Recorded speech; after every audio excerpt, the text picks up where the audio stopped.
Shambhu suspense চ্যানেলের সমস্ত গল্প শুনতে সাবস্ক্রাইব করুন আমাদের ইউটিউব চ্যানেল।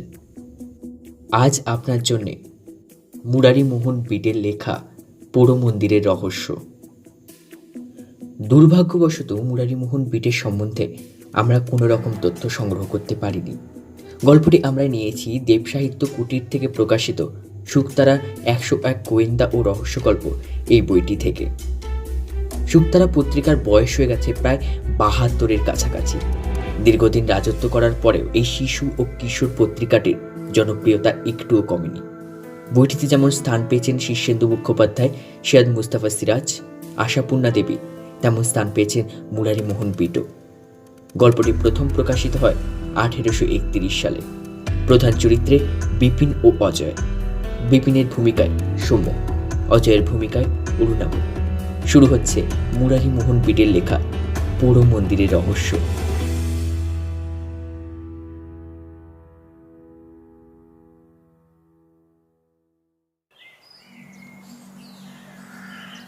কলকাতা থেকে আমাদের কলেজের 3জন সহপাঠী বন্ধু এসেছিল আমাদের গায়ে বেড়াতে।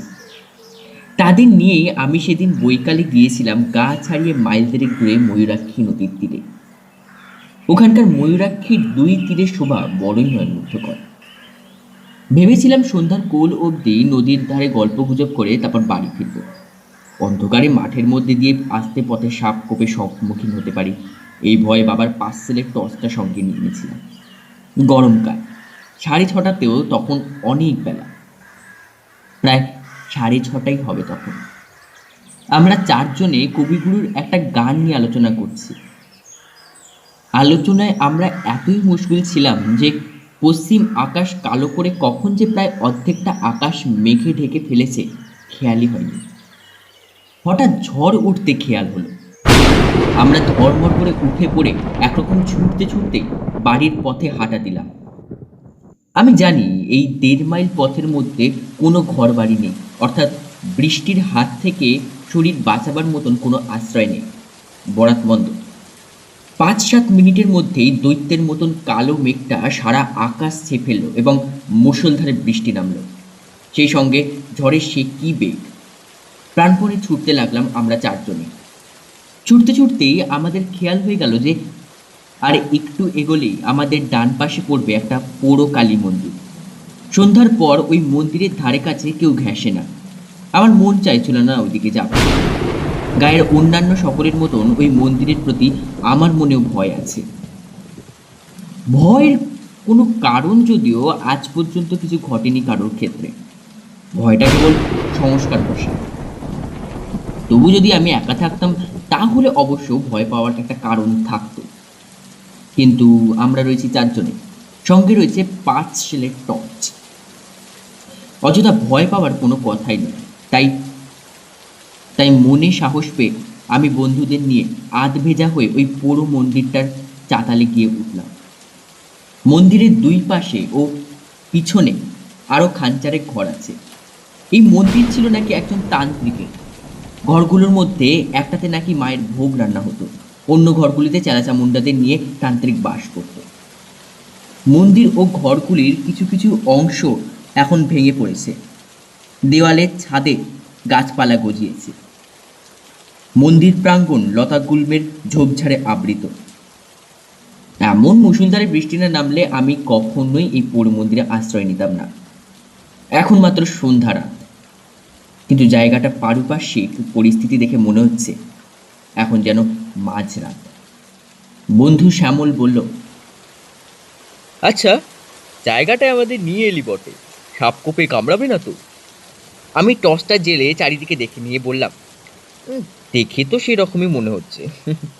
কি করব ভাই, যা বৃষ্টি নামলো, বাড়ি যে এখন অনেক দূর। এই বৃষ্টিতে এতখানি রাস্তা ভিজলে সবাইকে জলে পড়তে হবে। আরেক বন্ধু রতন বলল, হ্যাঁ সে সত্যি কথা। কি মন্দির ছিল রে এটা? দেখে তো মনে হচ্ছে এককালে খুব জাঁকজমকের সাথেই পুজো আচ্চা হতো এখানে।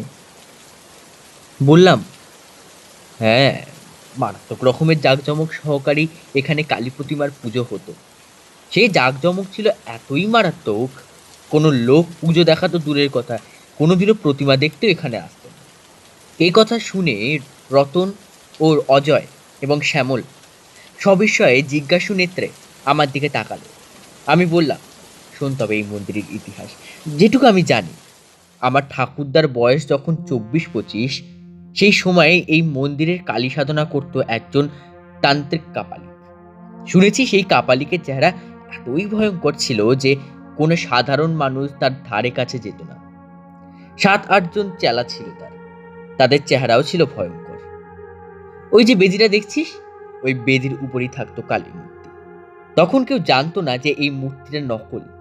আসল মূর্তি, অর্থাৎ যে মূর্তির সামনে বসে তান্ত্রিক সাধনা করত, সেই মূর্তিটা থাকতো মাটির নিচেরকার গোপন কক্ষে।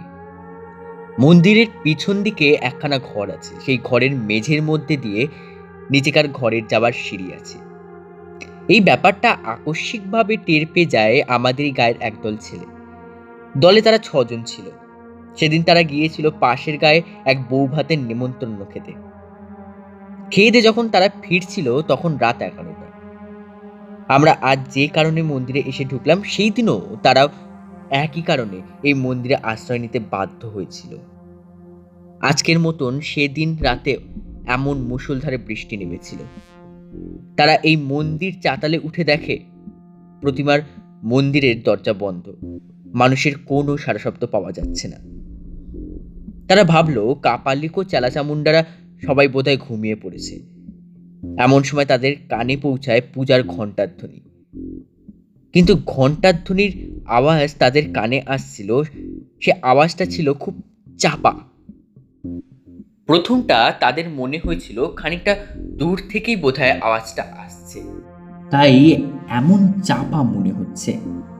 তারপরেই খেয়াল হলো যে এই মন্দিরের চারিপাশের প্রায় মাইল খানেক জায়গার মধ্যে কোনো বাড়িঘর লোক বসতি নেই।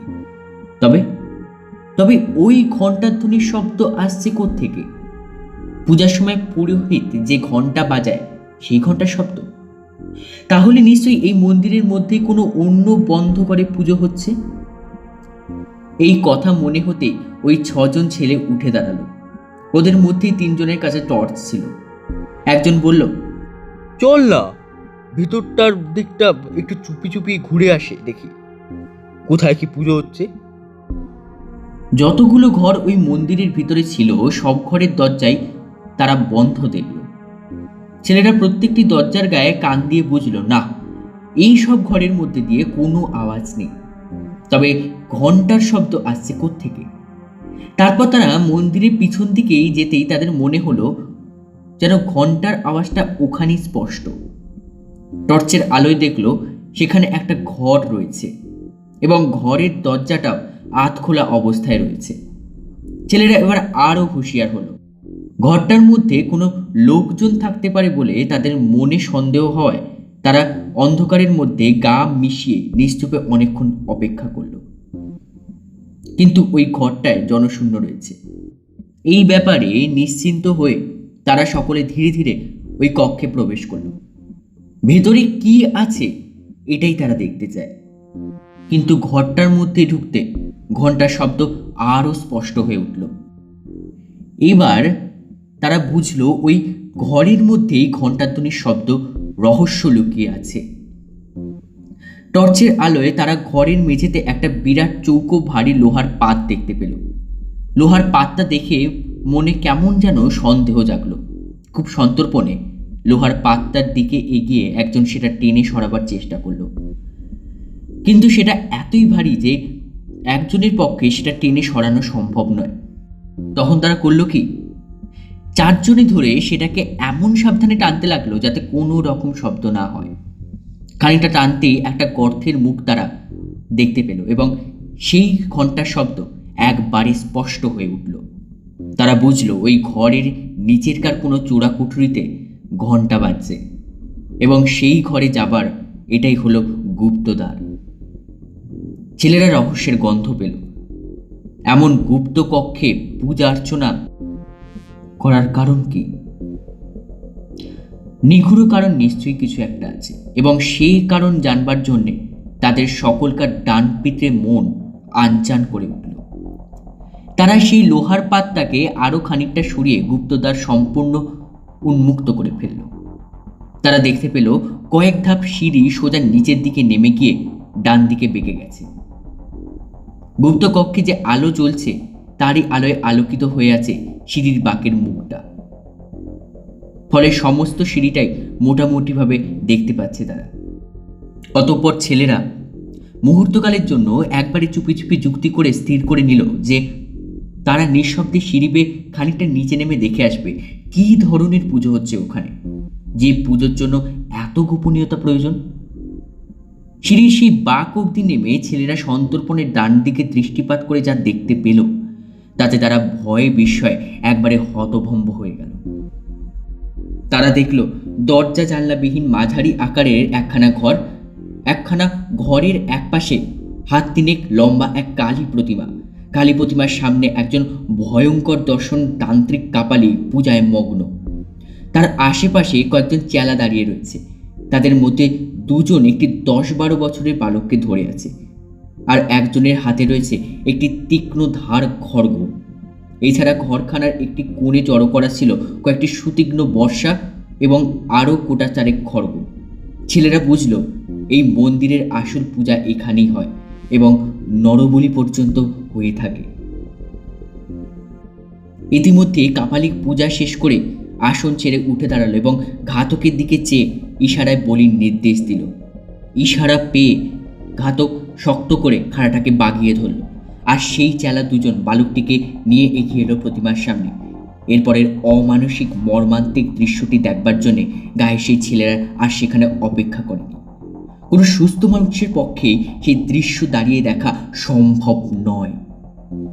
এই অসহায় বালকটিকে বাঁচাবার জন্য সেই সময় ছেলেগুলোর মনে প্রচণ্ড একটা উত্তেজনা জেগে উঠেছিল বটে, কিন্তু তারা বুঝেছিল যে বাধা দিতে গেলে ওই সশস্ত্র দুর্ধর্ষ কাপালিকগণের হাতে তাদের মৃত্যুবরণ করতে হবে। তাই তারা আবার চুপি চুপি উপরে উঠে এসে লোহার পাতটা আগেকার মতোই চাপা দিয়ে রেখে গায়ে ফিরে গিয়েছিল। কিন্তু ওই হিংস্র নরঘাতক কাপালিকদের কথা তারা ভুলতে পারল না। ওই কাপালিকরা ইতিমধ্যে কত যে শিশু হত্যা নরহত্যা করেছে তার ইয়ত্তা নেই।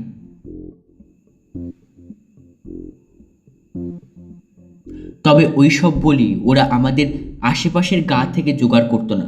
তা যদি করতো তাহলে আমাদের গায়ের মধ্যে ভীষণ একটা হইচই পড়ে যেত, কিন্তু সেরকম কিছু শোনা যায়নি কোনোদিনও। ওরা নিশ্চয়ই কোনো দূরদেশ থেকে বলি জোগাড় করত। যাই হোক, ভবিষ্যতে আর যাতে তারা কোনো মানুষ খুন করতে না পারে ছেলেরা তার যথাযথ প্রতিকার করবার জন্য বদ্ধপরিকর হয়ে উঠল। নির্জনে অনেকক্ষণ ধরে যুক্তি করে তারা স্থির করল যে ওই কাপালিক ও তার চেলাদের সকলকে হত্যা করবে, এবং কিভাবে হত্যা করবে তারও একটা সাংঘাতিক উপায় স্থির করে ফেলল। দিন 6-7 পরে একদিন রাত 10টা নাগাদ তারা আবার এই মন্দিরের নিকটে এসে পৌঁছাল। তাদের সঙ্গে ছিল বড় বড় 2টি টিনের পেট্রোল। এইসব ব্যাপার তখনও পর্যন্ত তারা গায়ের কোনো লোককে জানায়নি, জানিয়েছিল কাপালিকের হত্যা করার পর। মন্দিরের নিকটবর্তী বড় একটা ঝোপের আড়ালে লুকিয়ে অনেকক্ষণ পর্যন্ত তারা মন্দিরটার দিকে তীক্ষ্ণ দৃষ্টি রেখেও কোনো জনমনীষীর সাড়াশব্দ পেল না। তখন তারা নিঃশব্দে মন্দিরের চাতালে গিয়ে উঠল। তারপর পিছন দিকের সেই ঘরখানার দিকে যাবার পথে আচম্বিতে তাদের কানে ঘন্টার চাপা আওয়াজ ভেসে এলো। এতক্ষণে তারা নিশ্চিন্ত হতে পারল, যাক, পুজো হচ্ছে এবং কাপালিকেরা তাহলে সেই পুজোর ঘরেই আছে। অতঃপর তারা এসে হাজির হলো সেই গুপ্তদ্বারের নিকট। তাদের এর পরের কার্যকলাপ অত্যন্ত ক্ষিপ্রতার সঙ্গে শেষ হলো।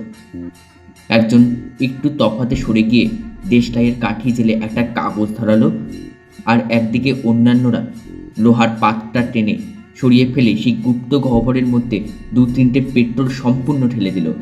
তারপরে সেই জ্বলন্ত কাগজের টুকরো ভেতরে ফেলে দিতেই দপ করে গহ্বরের মধ্যে অনাল অগ্নি জ্বলে উঠল এবং সঙ্গে সঙ্গে গুপ্ত কক্ষের দরজাটা আবার বন্ধ করে দিল সেই লোহার পাতটা দিয়ে।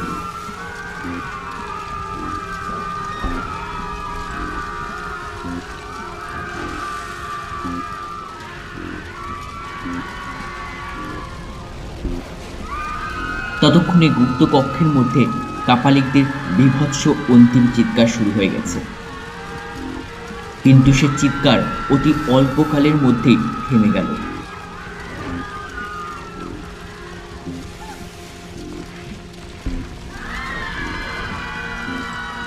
প্রচণ্ড নিস্তব্ধতা নেমে এলো। তারপর শত্রু ধ্বংস করে ছেলের দল বীর বিক্রমে গায়ে ফিরে গিয়ে এবার সকলের কাছে প্রকাশ করেছিল তাদের দুঃসাহসিক অভিযানের কথা।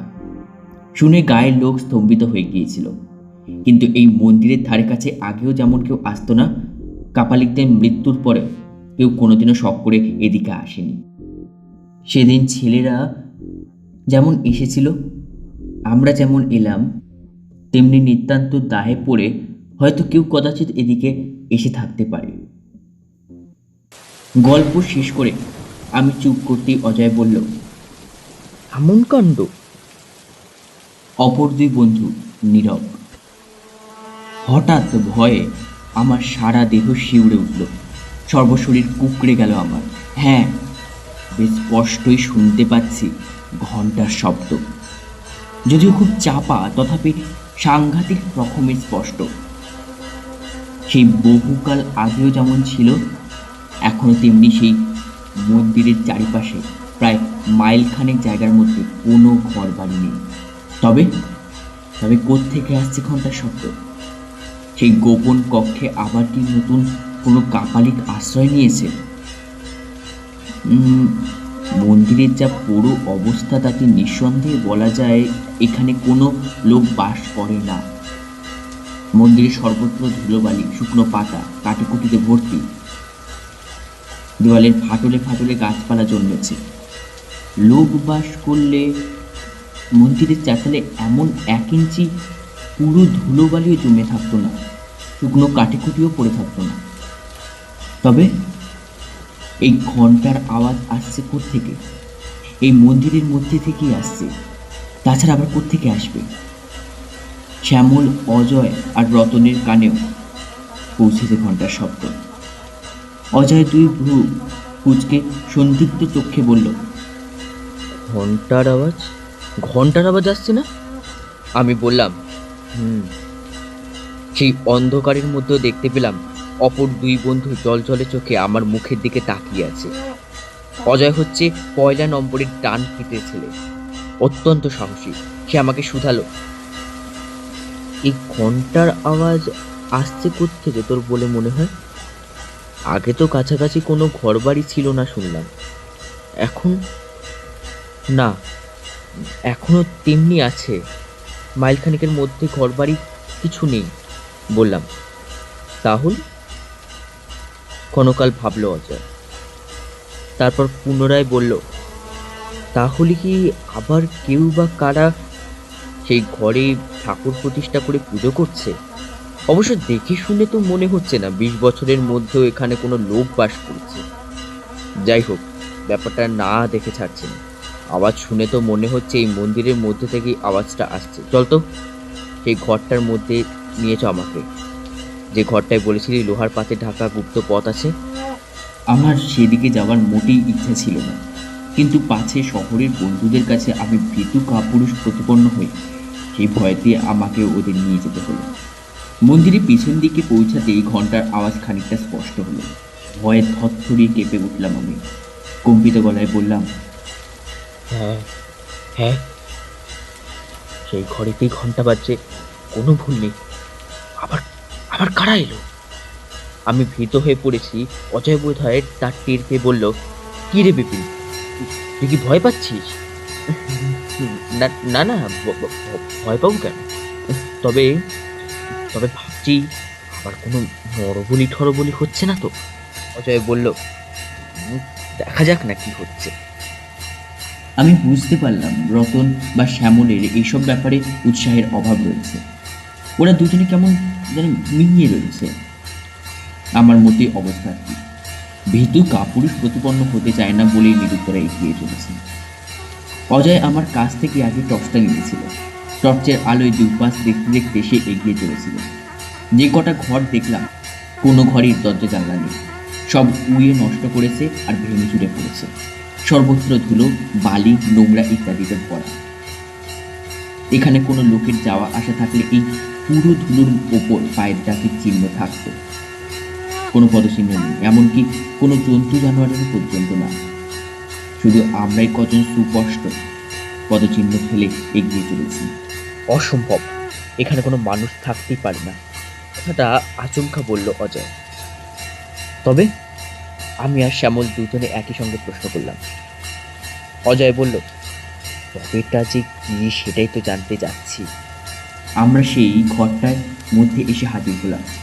মুখে চোখে মাকড়সার জালের স্পর্শ পাওয়া গেল। এই ঘরে লোকের যাওয়া আসা থাকলে কি এমন মাকড়সার জাল ছড়িয়ে থাকতো?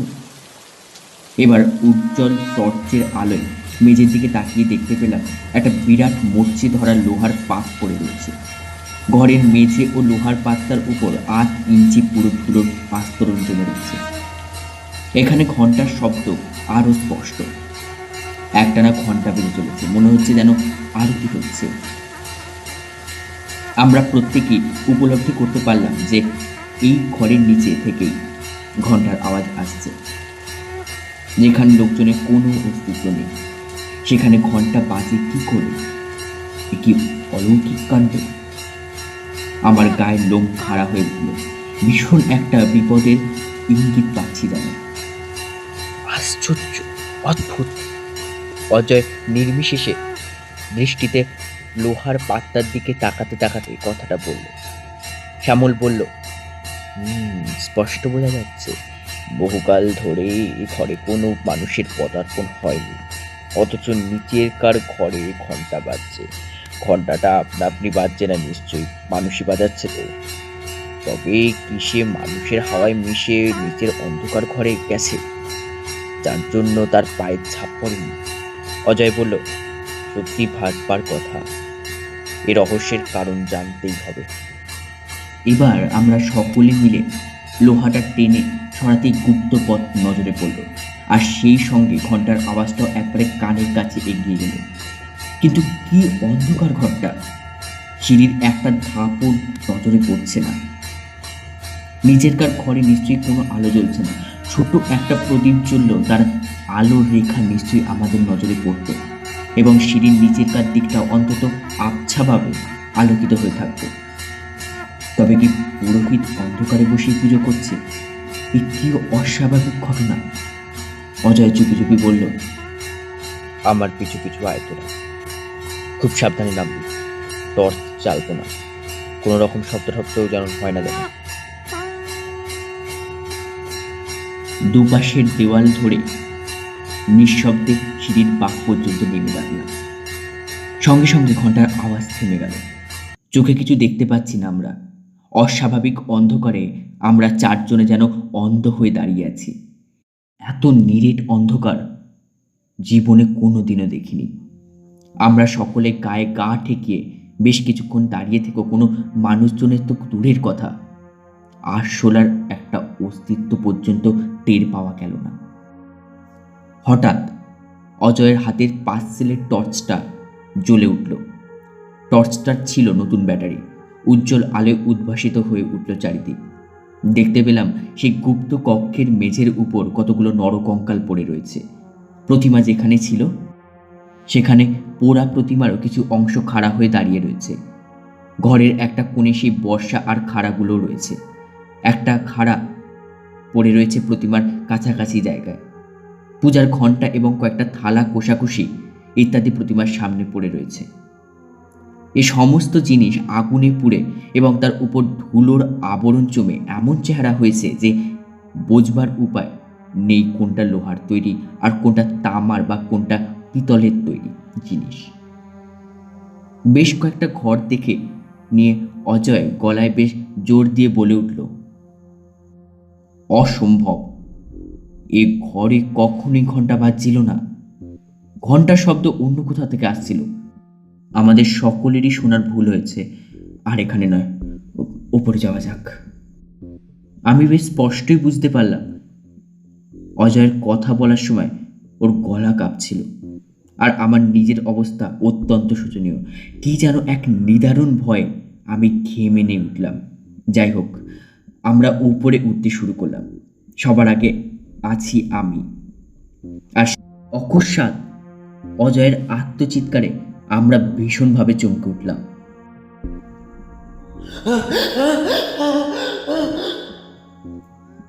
চিৎকার করতে করতে অজয় বসে পড়ল সিঁড়ির উপর। তার হাত থেকে টর্চটা খসে পড়ে নিভেই গেল। তারপর তার চিৎকার শুনলাম, বাঁচাও বাঁচাও বাঁচাও আমায় বাঁচাও। তারপরে চুপ। আমরা হুড়মুড় করে নেমে গেলাম অজয়ের কাছে। টর্চটা কোথায় পড়েছে কে জানে।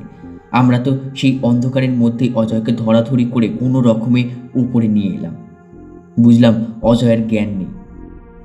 তারপর কিভাবে কত কষ্ট করে যে অচৈতন্য অজয়কে নিয়ে সেই রাতে বাড়ি পৌঁছেছিলাম সে কথা এখন না বললেও চলবে। ডাক্তারকে খবর দেওয়া হয়েছিল। তিনি দেখে শুনে ওষুধ দিয়ে বলেছিলেন মনে হচ্ছে ভয়ঙ্কর কিছু একটা দেখে ভয়ে জ্ঞান হারিয়েছে। ডাক্তারের কথা সত্য প্রমাণিত হলো। অজয়ের জ্ঞান ফেরার পর তার মুখ থেকে সব কথা শুনে জ্ঞান অবশ্য ঘন্টা দুয়েকের মধ্যেই ফিরেছিল, কিন্তু সে মোহাচ্ছন্নের মতন ছিল। পরদিন বেলা প্রায় 8টা অবধি। বেলা 10টা নাগাদ তাকে বেশ খানিকটা সুস্থ মনে হতে আমরা গত রাত্রের ঘটনার কথা তার কাছ থেকে জানতে চেয়েছিলাম। উত্তরে সে বলেছিল যে তার মনে হয়েছিল একজন ভীষণ দর্শক কাপালিক এক হাতে তাকে চেপে ধরে অন্য হাতে খাড়ালো খাড়া তুলে তার গলায় একটা কোপ বসিয়ে দিয়েছিল। তাই অমনভাবে সে চিৎকার করে উঠেছিল। তার মুখে এ কথা শুনে তখনই গায়ের প্রায় 20-25 জন যুবক সেই পুরো মন্দিরের উদ্দেশ্যে রওনা হয়ে পড়ল। শ্যামল, রতন আর আমি আগে আগে চললাম। সকলের মনেই সেই ঘরটা দেখার তীব্র আগ্রহ। দিনের বেলা বেশ ভালোভাবেই দেখাশোনা যাবে, এতকাল কারো মনে কোনো আগ্রহ জাগেনি। আজ এত বছর পর এমন একটা অস্বাভাবিক ঘটনা ঘটে যাওয়ার গায়ের আজকালকার তরুণ যুবকেরা কৌতূহল দমন করতে পারল না। দিনের বেলা হলেও সেই পাতাল কক্ষ অন্ধকারচ্ছন্ন থাকবে অনুমান করে আমরা গোটা 4-5 টর্চ নিয়ে যাবার পরামর্শ দিয়েছিলাম, কিন্তু কার্যক্ষেত্রে দেখা গেল প্রায় জনা 10 টর্চ নিয়ে এসেছে। গুপ্তদ্বারের সামনে এসে দেখা গেল সত্যি ভেতরটা বেশ অন্ধকার। যাই হোক, আমরা টর্চগুলো জেলে একে একে নামতে লাগলাম নিচে। সিঁড়ির শেষ প্রান্তে নেমে আমরা টর্চ পেয়ে গেলাম, কিন্তু এ কি, এখানে একটা নরকঙ্কাল এলো কি করে? দেখেই শিউরে উঠলাম। বেশ মনে আছে, এখানে সিঁড়ির গোড়ায় তো কোনো কঙ্কালই ছিল না। কঙ্কালগুলো তো সবই দেখেছিলাম ঘরের মেঝের ওপর এদিকে ওদিকে পড়েছিল। আরে পায়ের কাছে একটা বিরাট একখানা খাড়াও পড়ে রয়েছে দেখছি। কঙ্কাল খাড়া না, কখনো না, এসব মোটে এখানে ছিল না। ঘরের মেঝের দিকে তাকিয়ে দেখি প্রতিমার কাছে যে খাড়াটা পড়েছিল সেটা তো সেখানে নেই। সবগুলো টর্চের আলোয় ঘরখানা প্রায় সাদা হয়ে গেছে। অন্যান্য সকলকে অবাক চোখে ঘরের মধ্যে যা যা রয়েছে সেই সব লক্ষ্য করছে, কিন্তু আমার নজরে যা পড়ছে তা আশ্চর্য, অতি আশ্চর্য, একবারে অলৌকিক ব্যাপার। প্রতিমার কাছে যে খাড়া পড়েছিল সেই খাড়াটা নেই বটে, কিন্তু সেই জায়গায় খাড়াটার ছাপ জল জল করে যেন জ্বলছে। বহুকাল ধরে ঘরের মেঝে ও জিনিসপত্রের উপর বেশ পুরু একটা ধুলোর আস্তরণ জমেছিল, কাজেই সেখান থেকে খাড়াটা উঠে আসার জন্য অমন সুস্পষ্ট ছাপটা দেখা যাচ্ছে। আর ওখানকার এই খাড়াটায় যে এখানে এসে পড়েছে এ বিষয়ে আমার মনে কোনো রকম সন্দেহ রইল না। খাড়াটাই নয়, এই একই রহস্যজনক উপায়ে কঙ্কালটাও যে ঘরের মেঝে থেকে উঠে এসেছে এখানে, সে বিষয়ে আমার মনে স্থির বিশ্বাস জন্মালো। কিন্তু এই অলৌকিক কাণ্ড কারখানার মূলে কোন অলৌকিক রহস্য যে অন্তর্নিহিত রয়েছে তার মীমাংসায় পৌঁছানোর মতন আমার বুদ্ধির ব্যক্তি নেই। অত লোকজনের মধ্যে থেকেও কি যেন একটা দারুণ ভয়ে আমার সারা দেহ শক্ত কাঠ হয়ে গেল।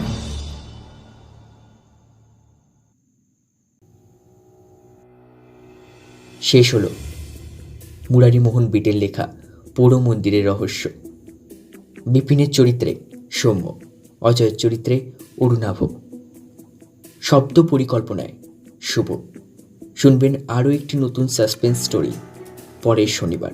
ততদিন স্টে টিউনড। নমস্কার। Only suspense.